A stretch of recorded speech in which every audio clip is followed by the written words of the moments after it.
안녕하세요, 여러분. 오늘 정말 중요한 이야기를 해드리려고 합니다. 지난 5년간 우리나라 요양병원 수가 30% 이상 줄어들었다는 사실 알고 계셨나요?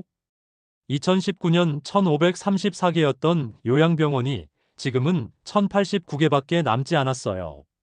무려 445개가 사라진 겁니다. 더 충격적인 것은 앞으로 3년 내에 또 20%가 더 줄어들 예정이라는 거예요. 지금 이 순간에도 전국 곳곳에서 요양병원들이 문을 닫고 있습니다. 여러분의 부모님이 지금 계신 그 요양병원도 과연 안전할까요? 오늘 끝까지 보시면 정부도 말하지 않는 진짜 원인과 대안책을 모두 알려드리겠습니다.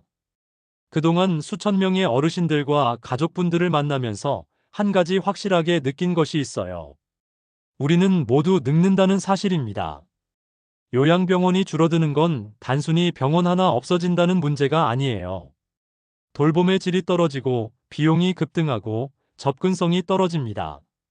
남은 병원들은 환자가 몰려서 제대로 된 개별 케어가 어려워지고 공급이 줄어들면 가격은 당연히 오르겠죠. 집 근처 요양병원이 없으면 멀리 떨어진 곳까지 가야 하니 가족들 면회도 힘들어집니다. 지금 50대, 60대인 여러분도 언젠가는 70대, 80대가 되실 거예요. 이건 남의 일이 아니라 바로 우리 모두의 일이에요. 간단한 자가 진단을 해보세요. 부모님이 요양병원에 계신가요? 간병인을 구해본 경험 있으신가요? 월 200만 원. 간병비를 감당할 수 있나요? 부모님이 계신 요양병원 운영 상황을 알고 계신가요? 이 질문 중 3개 이상 아니오라면 집중해서 들어보세요. 실제 사례를 들려드릴게요. 지난달 60대 김 씨가 저를 찾아왔어요. 90세 어머니가 계신 요양병원에서 갑자기 다음 달에 문 닫습니다라는 연락을 받았다는 거예요. 김 씨는 그때서야 알았다고 하더라고요. 요양병원들이 이렇게 많이 문을 닫고 있다는 걸. 급하게 다른 병원을 알아봤지만 대기자가 수십 명씩 있어서 당장 입원할 곳을 찾기가 하늘의 별 따기였다고 합니다. 또 다른 환자 가족 박 씨는 치매 아버지를 모실 곳을 찾는데 집 근처 3곳이 모두 운영 중단이었어요. 결국 편도 1시간 반 거리 병원에 모셨고 면회 가려면 하루 종일 시간을 내야 하는 상황이 되었습니다. 직장 다니는 박 씨에게는 정말 큰 부담이 되었죠. 특히 지방에서는 상황이 더 심각합니다. 어떤 군 지역에서는 요양병원이 아예 하나도 없는 곳들이 생겨나고 있거든요. 많은 분들이 여전히 나이 들면 요양병원 들어가면 된다고 생각하시는데 현실은 전혀 달라요. 요양병원이 줄어드는 원인을 의사 관점에서 말씀드릴게요. 첫째, 수가 구조 문제입니다. 정부가 책정한 환자당 진료비가 실제 운영비보다 훨씬 낮아요. 햄버거 만드는데 3,000원 드는데 2,000원에 팔라고 하는 것과 같은 상황이죠. 간병사 1명 월급이 200만 원 넘는데 수가로는 감당이 안 되거든요. 둘째, 정책의 급격한 전환입니다. 정부가 시설 중심에서 재택 중심 돌봄으로 바꾸고 있는데 요양병원 지원은 줄이면서 재택 인프라는 아직 준비가 안 됐어요. 다리를 새로 짓기 전에 기존 다리를 철거하는 격입니다. 셋째, 간병비 급여화 정책의 한계입니다. 정부 지원이 있다고 하지만 기준이 까다롭고 지원 금액도 실제 비용의 절반 수준이에요. 병원 입장에서는 지원받아도 적자인 거죠. 앞으로 2에서 3년 더 이런 상황이 지속될 것 같아요. 특히 지방에서는 더 심각해질 거고 남은 병원들도 환자 선별을 까다롭게 할 가능성이 높습니다. 그럼 어떻게 대비해야 할까요? 먼저 잘못된 상식부터 바로잡을게요. 요양병원은 계속 늘어날 거야 틀렸습니다. 오히려 더 줄어들어요. 간병비는 정부가 다 지원해줘. 이것도 틀렸어요. 대부분 본인 부담입니다. 구체적인 대안을 알려드릴게요. 먼저 장기요양보험을 제대로 활용하세요.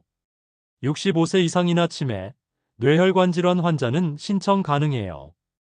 1에서 2등급은 월 150에서 200만 원, 3에서 4등급은 100에서 140만 원, 5등급은 60만 원 한도로 방문 요양, 방문 목욕, 주야간 보호 서비스를 받을 수 있어요. 여기서 중요한 팁을 하나 드릴게요. 장기 요양 등급 신청할 때 평소보다 컨디션이 안 좋은 날에 방문 조사를 받으시는 게 좋아요. 평소에 무리해서 활동하시는 분들은 실제보다 등급이 낮게 나올 수 있거든요. 건강보험료의 12.81%가 장기요양보험료예요. 이미 내고 있으니 최대한 활용하셔야 합니다. 민간보험 간병비 특약도 확인해 보시고 월 100에서 200만 원 정도의 돌봄 비용을 3에서 6개월 감당할 수 있는 비상자금도 준비해 두세요. 동주민센터에서 지역 돌봄 서비스를 알아보고 지역 자활센터에서 검증된 간병사를 연결받으세요. 복지관에서는 어르신 대상 프로그램들이 다양하게 있으니 활용해 보시고요. 오늘 당장 실천할 3가지를 구체적으로 말씀드릴게요. 첫째, 현재 상황을 정확히 점검해 보세요. 부모님이 요양병원에 계시다면 그 병원의 운영 현황을 확인해 보세요. 병원 측에 직접 물어보거나 온라인으로 검색해 보시면 됩니다. 혹시 운영에 어려움이 있다면 미리 대안을 찾아둘 수 있어요. 둘째, 지역 돌봄 자원을 파악해 보세요. 거주지 주변의 재가방문 요양시설을 검색해 보시고 동주민센터에 직접 가서 어떤 서비스들이 있는지 물어보세요. 장기요양보험 등급 신청이 가능한지도 미리 알아보시고요. 셋째, 가족회의를 해보세요. 형제자매들과 함께 부모님 돌봄 계획을 세워보시고 경제적 부담을 어떻게 나눌지 미리 논의해보세요. 각자 할 수 있는 역할을 명확히 정해두시고요. 돌봄은 언젠가의 문제가 아니라 지금 당장의 문제입니다. 준비된 사람과 준비되지 않은 사람의 차이는 정말 클 거예요. 50대에서 60대인 지금이 가장 중요한 준비 시기예요. 그리고 꼭 기억하세요. 완벽한 돌봄 시스템은 없어요. 요양병원도 완벽하지 않고 재택 돌봄도 완벽하지 않습니다. 중요한 건 우리 가족 상황에 맞는 최선의 선택을 미리 준비하는 것이에요. 오늘 영상이 도움됐다면 좋아요, 구독 부탁드리고 주변에 꼭 공유해주세요. 더 많은 사람이 알수록 돌봄 문제를 함께 해결할 수 있어요. 여러분의 소중한 부모님과 미래의 자신을 위해 오늘부터 시작해보세요. 건강한 하루 되시고 다음에 또 만나요.